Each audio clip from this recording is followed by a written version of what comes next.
Hello, this is 괰ᴟᴟᴚ. I am so glad you're here with me today. Today I've decided to do a video before 2024 all about income, because I know everybody's always asking me, how do you keep the steady income, right? But I'm going to be talking specifically to guiding real estate agents through steady income. So we're always thinking about this because of the fact we want to make money. And even though the markets change, we can still make a continuous money. You say, Edna, how can you do that? We've been really working hard, and I know there's so many real estate, markets. There are lots of real estate markets, and there are lots of variables, right, that can determine your commission check, right? So like it fluctuates because of the trends, it fluctuates because of the seasonal slowdowns, and it fluctuates a lot of the time because you have cold feet, because you don't follow up and you abandon a lot of deals.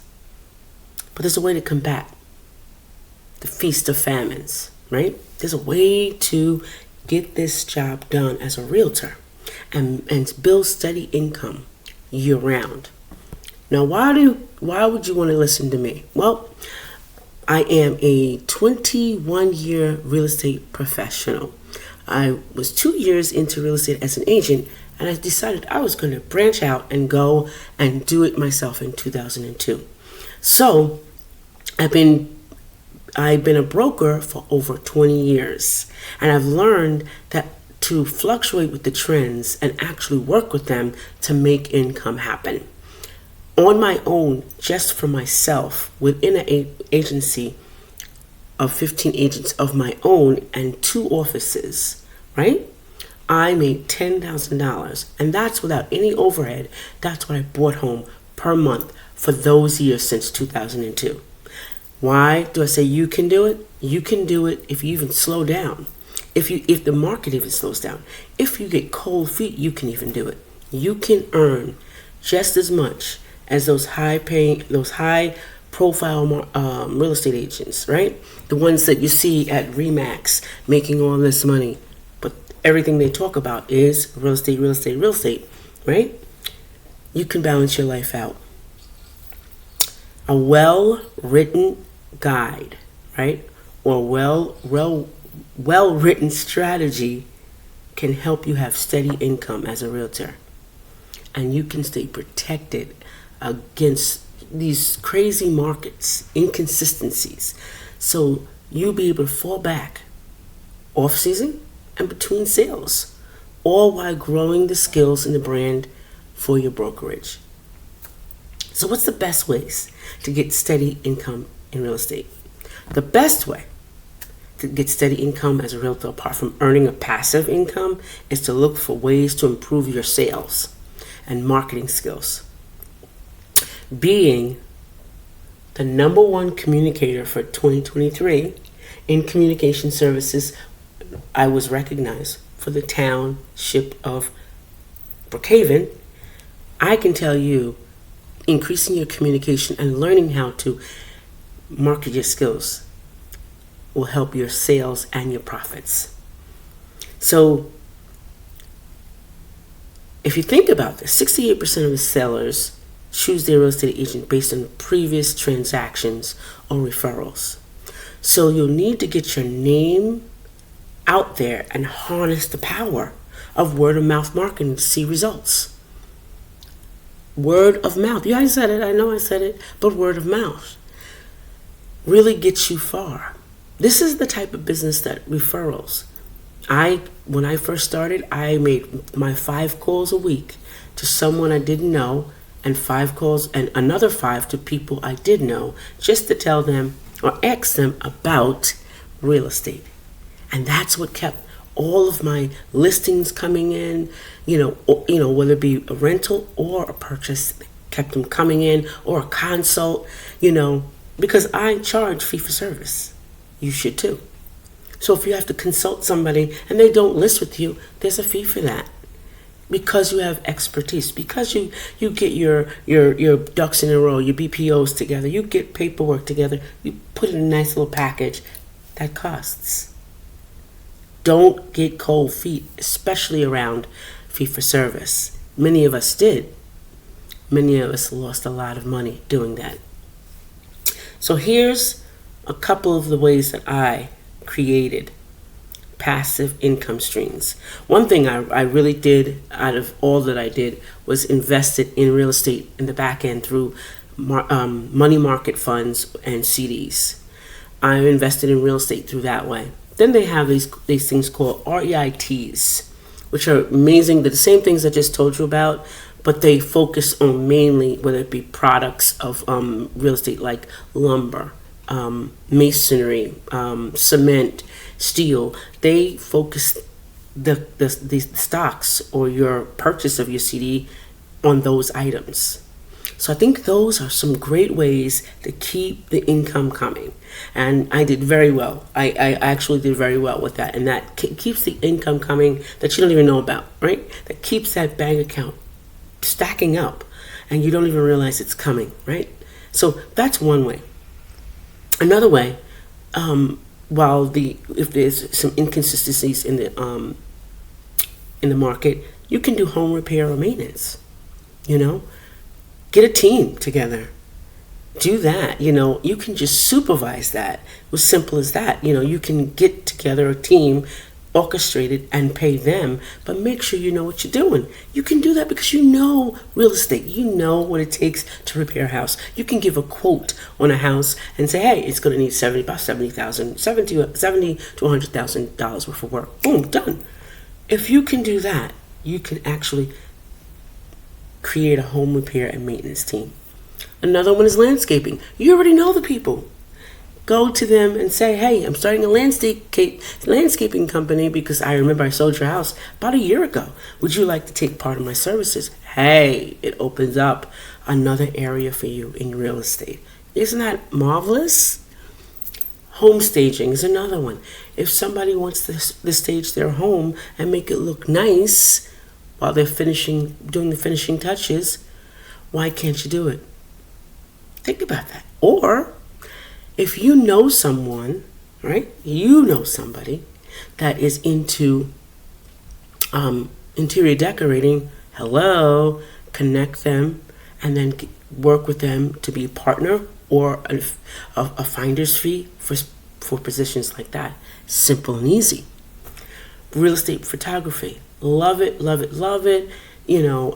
It's taking on new developments ever since there's been like the new iPhones or the new, Androids. They're taking on different, areas, and I love it, So maybe real estate photography, cleaning services. Again, I kind of try not to work too much. So what I do is I'll be the supervisor and I'll contract out to get those things done. Perfect way to make business. Bird dogging. I love to do this because I did this with my real estate, and I had a unit just for investors. I would have 2 people finding properties that we couldn't invest in, finding them for investors, and that would be bird dogging. So we would get a fee for finding properties like that. But you gotta get the most out of your side business. You should pick a job that is a more passive income and doesn't require a lot of work, right? All that I said to you, those things do not require you doing something different. You've been doing it all the time. You're just building on that skill, right? And you're learning how to leverage your existing partnerships to get into the short-term rental game. So you're learning in home staging. You're learning your existing partnerships to get into a short-term rental game. That's it. And it's no upfront costs. And you can own your own properties, but doing those things I just said to you, home repair and maintenance, landscaping, home staging, real estate photography, cleaning service, bird dogging, all of those are leveraging your existing partnerships. Yeah. So I hope that this year you are really going to get into this because this really matters for you. Now, traditionally, short-term vacation rental management was a very labor-intensive and involved constant communication with guests. back and forth scheduling, blah, blah, blah, housekeeping, strategical driving, revenue for the clients. But now you can outsource all of that to these new apps that they have, So if they can do it, why can't you do it? You can make profit without lifting too much of a finger by leveraging your existing partnerships. Learn to do that.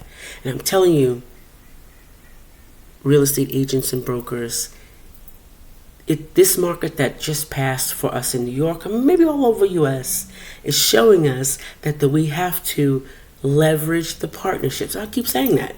Leverage the partnerships that we already have. Okay? So how do I begin to leverage this, right? Boost up your networking. The way that I have boosted up everything about what I am, who I am, what I do, is I learned to network correctly. I did not learn to pass my card off to the next person, but I learned to have a conversation, a 5-minute conversation, limited 5-minute conversation, getting information from the connection that we've made right then and there. Boom, done. And then making the connection of trading numbers in our cell phones, these things that we have here, instead of passing cards off to everyone. Because everyone may not be your network connection. So it's highly beneficial that you, as a real estate agent, is trusted, and that you're reliable, and that you can help solve a problem. Now, another thing with networking, please make sure your face matches your card. If it's 10 years old, think about this. Would you date someone on a dating app if their picture was from 30 years ago? Probably not. The same instance with your picture on your card or your e-card. Make it make sense. Don't give somebody something that, I know you might be upset that you've changed over the years, but go with it. Go with it, okay? Always look for referrals and network the proper way. Get your master list done of who you want to contact, who you could work with. Get that master list done before 2024. Wait, today's the 31st. Get it done. Get that master list on who your contacts are, and set up your times that you're going to talk to 5 people every week. Every week out of the 7 days. Plan it. Start to partner with local businesses. Businesses around you, walk in, say, hey, let's partner together. Let's do this together. Start to partner with local business to expand your reach, your audience. Here's what your master contact list should look like. Contractors, housekeepers, home repair and maintenance services, plumbers, pest control services, laundry services, babysitters, landscapers, real estate photographers, key real estate players, moving services. Focus on those. Focus on those to get the word out what you do. And then focus on your seller relationships. I bet you haven't spoken to the house that you sold 6 months ago. You haven't spoken to them again. It's pretty bad, because that's protecting you. If you don't speak to them, you're getting a dry spell.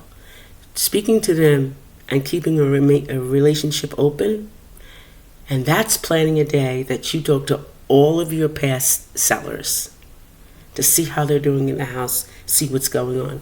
I bet you don't do it. Make 2024 different. Do it. Make sure it's done. Be intentional on how you create and nurture seller relationships, how you nurture all relationship. Prioritize things. The other is delegate the easy jobs, like your social media. Delegate that. Give that to somebody else to do. Pay somebody else to do that. Your chat bots. Pay someone to do that. Have them set it up. The question is answered, and you don't have to worry about it. And the phone call gets to you. Make sure you do that. Equip yourself. Know the technology that's out there. Don't go to sleep on it. Know it. If you don't know it, learn it. And if you can't master it, get somebody that can. Make your website easy to navigate. Not all this fluff and then those big old things that pop up. I want you to put your emails in before you even see anything on the website. Make it make sense. Make it easy to navigate. Stop trying to grab everybody's emails right away. Let them see what you can do first. Showcase your awards, your testimonies, your ratings, your affiliations. Boost your credibility. Show off. Offer a variety of packages to satisfy the range of sellers, and their financial standings. Offer a range. Don't just say 2% or 6% is my solid. You don't know. Because that same person could know somebody else, or that same person who's a senior could be going to senior complex and could spread your name all over. But you're sticking to this, and you're taking. Offer a variety of things. Get to know your target market. Who do you want to work with the most? Who do you chime with? Who you sync with? Who makes your heart pound greatly? Okay? And then determine who your buyer is. Who is that? Is it, somebody who's brand new? Is it an investor? Are they married? Are they single? What location they're in? What their income is? The job title? All of that. That makes an ideal client. Get detailed about it. I'm giving you this information for 2024 real estate agents, and I need you to think about how to get a steady monthly income as a real estate agent. I hope this helped you. If I have, put a comment below. Love to hear from you. Bye for now.